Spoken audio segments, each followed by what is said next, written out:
Bagaimana indeks pembangunan manusia ini bisa dicapai kalau anak mudanya? Sebenarnya saya setuju bukan hanya untuk anak yang bandel, tapi untuk semua anak rata.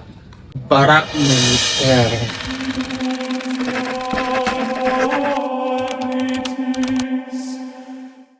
Setelah lama di luar negeri dan balik lagi ke Indonesia, gua melihat kembali dan menyadari satu hal, kalau anak-anak muda kita yang makin lemah, senangnya nongkrong di kafe berjam-jam, tapi bagus ada yang ngerjain tugas, tapi banyaknya mereka pacaran, bawa motor dari orang tuanya, entah itu leasing, kredit, entahlah itu urusan mereka.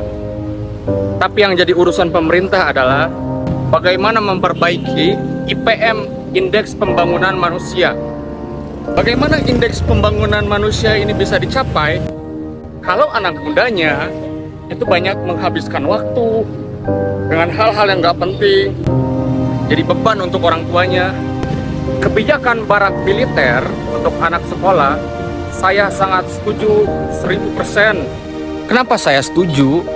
Sebenarnya saya setuju bukan hanya untuk anak yang bandel, tapi untuk semua anak rata di barak militer. Kenapa Pak Gubernur? Karena faktanya di lapangan adalah kita ini menjadi generasi-generasi pemalas. Kita ini menjadi generasi-generasi yang manja akan teknologi, akan transportasi yang sudah mudah diakses, yang bisa kita beli walaupun kita tidak punya uang, memaksakan diri kita walaupun keadaan ekonomi kita tidak mapan. Waktu saya berada di Istanbul, anak-anak muda itu fokus untuk bekerja, anak-anak itu fokus untuk berkarya, tidak gaya-gayaan pakai motor, tidak gaya-gayaan punya mobil, mereka naik kendaraan umum. Kebalikannya di kita, anak-anak justru semakin lemah, dimanjakan oleh kendaraan pribadi, kendaraan bermotor.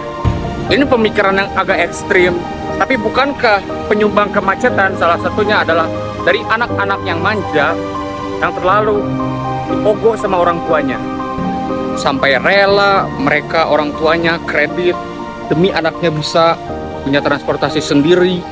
Kakinya tidak dilatih untuk berjalan, tidak dilatih untuk menjadi kuat. KDM sedang berupaya menggenjot indeks pembangunan manusia IPM, mulai dari pendidikan. Kebijakan-kebijakan dia sangat masuk akal untuk warga Jawa Barat. Salah satunya melarang studi tour, membawa anak nakal ke barak militer, melarang wisuda untuk anak TK sampai SMA demi upaya menghemat pengeluaran rumah tangga dari tiap kepala keluarga. Ada 3 dimensi dalam mengukur IPM. Pertama adalah umur yang panjang, angka harapan hidup. KDM membuat kebijakan supaya anak sekolah kembali berjalan kaki dan tidak menggunakan kendaraan pribadi.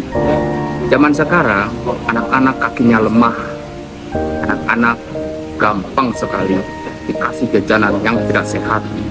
KDM peduli soal itu. Kedua, soal pengetahuan lama sekolah. Rata-rata anak di Jawa Barat itu lulusannya hanya sampai SD, SMP. Jarang yang sampai SMA bahkan kuliah.